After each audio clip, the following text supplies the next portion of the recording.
Ordering civilians to evacuate does not keep them safe if they have no safe place to go and no shelter, food, medicine, or water. And no place is safe in Gaza, and no one is safe. International law is unambiguous. Civilians everywhere must be respected and protected, and their essential needs must be met, including through humanitarian assistance. All hostages must be released, and I strongly condemn all violations of international humanitarian law in Gaza. Meanwhile, southern Gaza is overwhelmed. Supplies are running low, and the Israeli authorities are only allowing a single unsafe road for aid from the Kerem Shalom crossing, where humanitarians face active hostilities and violent armed looting, fueled by desperation and the collapse of public order and safety. I've warned for months of the risks of the conflict spreading, and the Middle East is a powder keg with many parties holding the match. The situation in the occupied West Bank is boiling over, and now in Lebanon, attacks, including on civilians, are threatening the entire region. Over the last few days, exchanges of fire between Hezbollah and others in Lebanon and the Israel Defense Forces have intensified across the blue line in total disregard of Security Council Resolution 1701 and 1559. Large-scale Israeli strikes deep into Lebanon, including Beirut, have killed more than 2,000 people over the last year and 1,500 in just the past 2 weeks alone.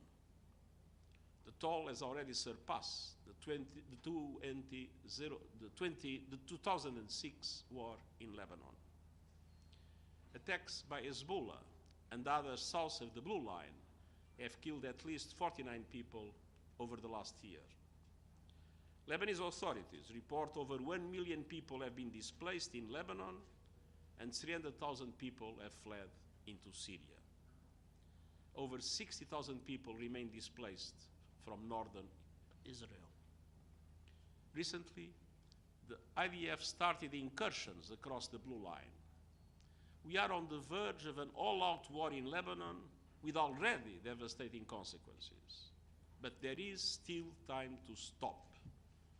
The sovereignty and territorial integrity of all countries must be respected. And members of our own peacekeeping force in Lebanon, UNIFIL, continue to carry out their mandates to the extent possible. The mission relies on full compliance by all parties. And I want again to express my gratitude and admiration to our peacekeepers and troop-contributing countries. The men and women of UNIFIL are serving in what is today the most challenging environment for peacekeepers anywhere. All actors must ensure their safety and security, and we must do far more on the humanitarian front. The $426 million humanitarian aid appeal for Lebanon is only 12% funded. I urge donors to step up.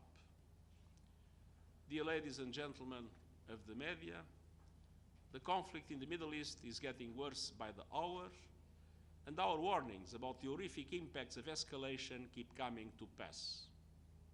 Every airstrike, every missile launch, every rocket fired pushes peace further out of reach and makes the suffering even worse for the millions of civilians caught in the middle. That is why we cannot and will not give up on our calls for an immediate ceasefire both in Gaza and Lebanon, the immediate and unconditional release of hostages, and the immediate life-saving aid to all those who desperately need it. And that is why we cannot and will not give up on our calls for irreversible action for a two-state solution between Israel and Palestine. All people in the region deserve to live in peace. Thank you.